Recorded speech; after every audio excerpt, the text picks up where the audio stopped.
Basi utajitambulisha tena na kisha utaendelea na kile ambacho ni ujumbe kutoka kwa serikali yetu. Karibu.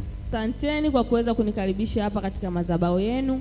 Nashukuru, nasema asante. Nimependa ibada ya leo, nimependa waimbaji, nimependa kwa kila kitu. Nasema asanteni sana. Naona moyo wangu, nafsi yangu inanituma niendelee kurejea hapa katika kanisa hili. Napenda kutangaza kwamba kuna zoezi la chanjo kwa watoto kuanzia miaka 10 mpaka miaka 0 ambaye amezaliwa leo. Zoezi hili litafanyika kuanzia tarehe 27, 28, 29 na tarehe 30. Na zoezi hili tutalifanyia mashuleni na majumbani. Tutapita mtaa kwa mtaa, nyumba kwa nyumba. Mnaweza mkapata bahati labda mtaani kwenu nikapita au wakapita wengine, lakini pia nitakuwepo mimi na timu nzima ya afya ya manispaa ya Kinondoni. Tupo pamoja, tunaomba mtukaribishe majumbani, mtupokee. Chanjo hii ni kwa ajili ya watoto, ya kuzuia ulemavu au kupooza kwa mtoto.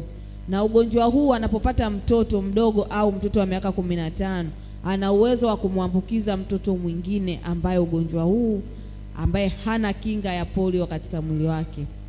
Kwa hiyo hata kama mtoto alipata chanjo jana katika hospitali yetu au katika kituo chochote cha afya, ina maana tukija tena mtaani kwako lazima huyu mtoto apate hii chanjo.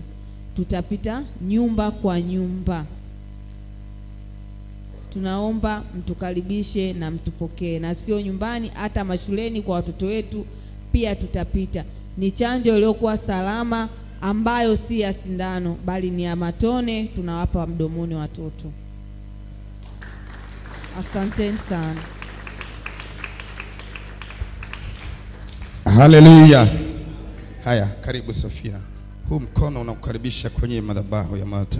Karibu sana. Wangapi wanamkaribisha Sofia kwenye madhabahu hii? Haleluya.